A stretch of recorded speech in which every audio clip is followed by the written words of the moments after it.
HID Türkiye Bölge Satış Müdürü Yücel Simitçi ile birlikteyiz. Yücel merhaba. Merhaba Gürkan, hoş geldin.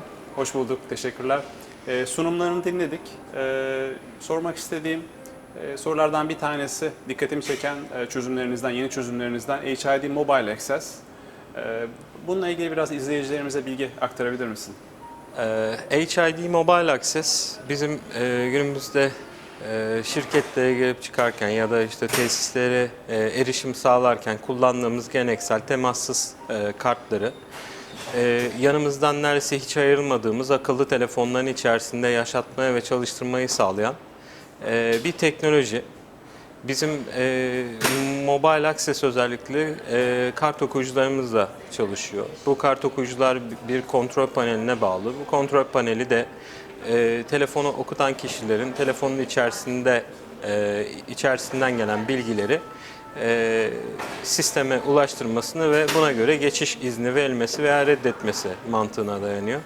HID Mobile Access uygulaması güvenlik kriterleri gereğince sadece HID Mobile Access akıllı telefon uygulamasıyla HID Mobile Access uyumlu HID okuyucularla çalışıyor.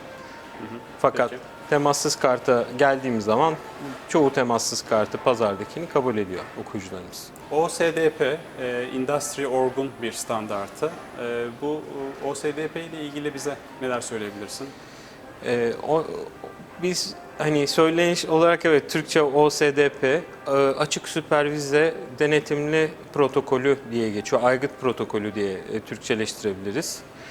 Bu protokol geleneksel geçiş kontrol sistemlerinde Vigent adı verilen bir protokolün artık bir sonraki versiyonu. Aslında Vigent'in yıllarca yaptığı işi daha güvenli hale getiren ve daha esnek hale getiren bir protokol adı.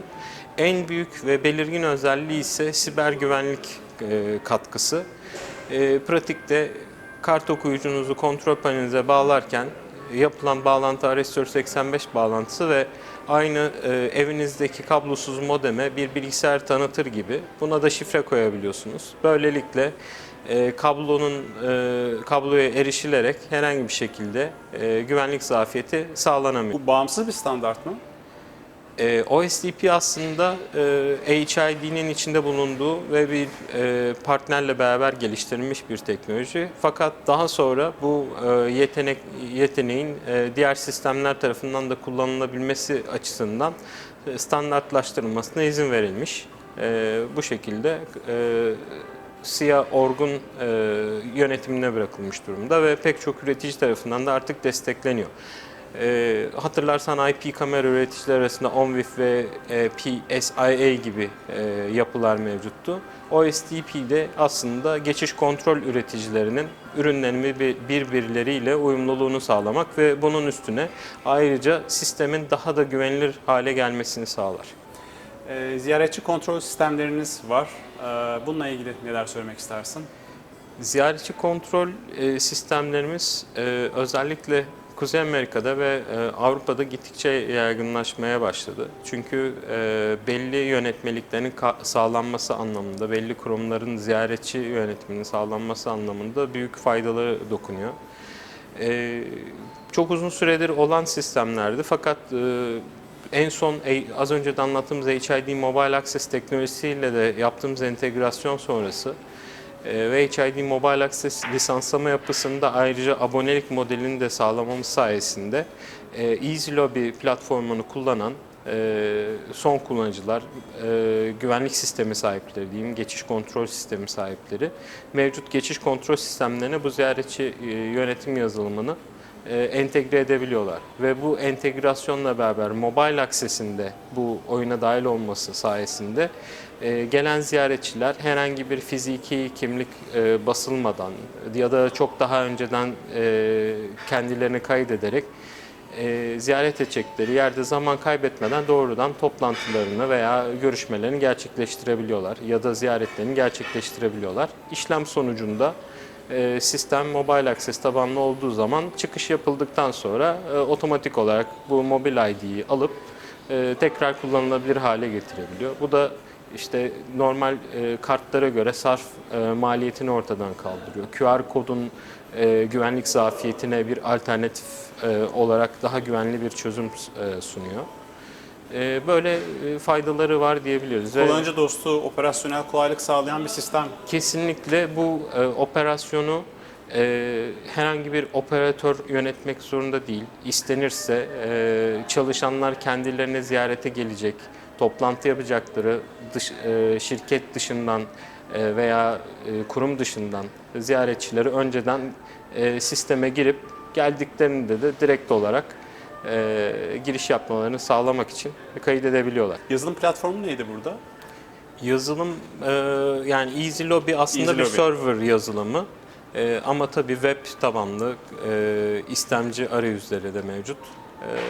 Satellite adını verdiğimiz ya da kiosk adını verdiğimiz yapılarla da ziyaretçi ziyaret noktasına geldiğinde kendi bilgilerini girerek kendisini şirkete tanıtıp hızlı bir şekilde girişini yapabiliyor. Son olarak vaka çalışmaları ile alakalı bize anlatmak istediğin bir proje var mı? Anlattığımız vaka çalışmaları arasında tabii pek çok farklı problem farklı şekilde çözüldü. Aslında ben sana sormak istiyorum. En çok beğendiğin ya da etkilendiğin hangisiydi ve neden? Böylelikle ben de bununla ilgili daha fazla bilgi vermeye çalışıyor olurum. Netflix vaka çalışmanız ilgimi çekti. Öncelikle firma tamamen her şeyi uzaktan dijital olarak gerçekleştiriyor. Sadece bir operasyon için şirket merkezine Evet. ulaşmak gerektiğinden bu aklımda kaldı. Ama bunun dışındaki tüm operasyonlarını dijital ve uzaktan yapıyorlar diye anladım. Evet, dijitalleşme bu tür Netflix gibi dijital ortamlarda iş geliştiren ve hizmet sağlayan kurumlar tarafından gittikçe yaygınlaştırılan bir trend. Zira kendi hayatlarını ve operasyonlarını kolaylaştıran ilk uygulamaları yapıyorlar ve daha sonrasında bu başka firmalara, başka organizasyonlara örnek teşkil ediyor. Netflix'te haliyle her çözümü veya her hizmeti dijital ortamda olan bir firma ve bahsettiğim gibi iş görüşmelerine kadar her şey internet üzerinden yapılıyor.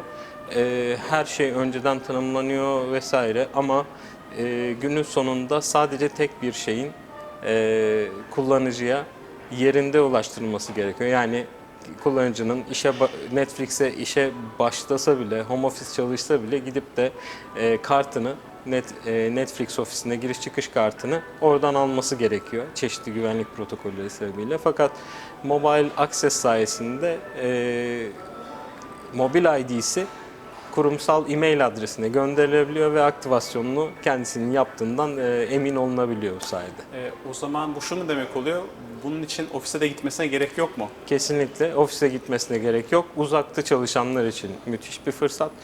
Aslında çok uzun uzadıya değinememiştim Netflix'e zaman darlığından dolayı ama geçmişte oldukça fazla sayıda kart unutma vakası da yaşanmış. Bu kart unutma vakalarını çözmek için ilk önce anahtarlık türü kart yani biz anahtarlık diyoruz aslında. Anahtarlık türü kartlar denemişler.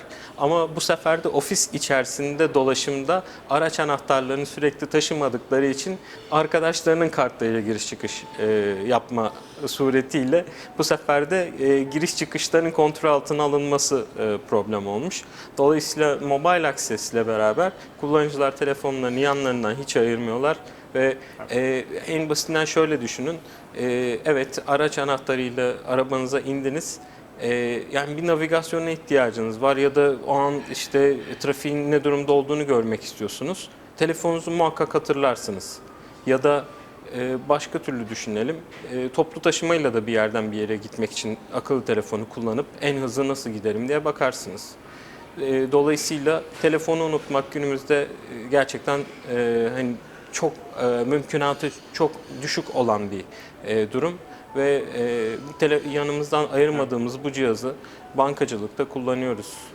İşte bir taşınabilir bilgisayar olarak kullanıyoruz. Maillerimize erişiyoruz, sosyal medya hesaplarımıza, arkadaşlarımızla yazışıyoruz WhatsApp gibi ortamlar üzerinden. Dolayısıyla HID Mobile Access'in buna eklenmesi sayesinde tek bir cihazla kullanıcılar hiç cüzdan taşımadan ya da boyunlarında bir kart taşımaksızın güvenilir bir şekilde erişim sağlayabiliyorlar. Yücel, çok teşekkür ederiz aktardığın bilgiler için. Ben teşekkür ederim. Güzel bir etkinlik oldu. Bir sonraki etkinlikte görüşmek üzere. Çok sağ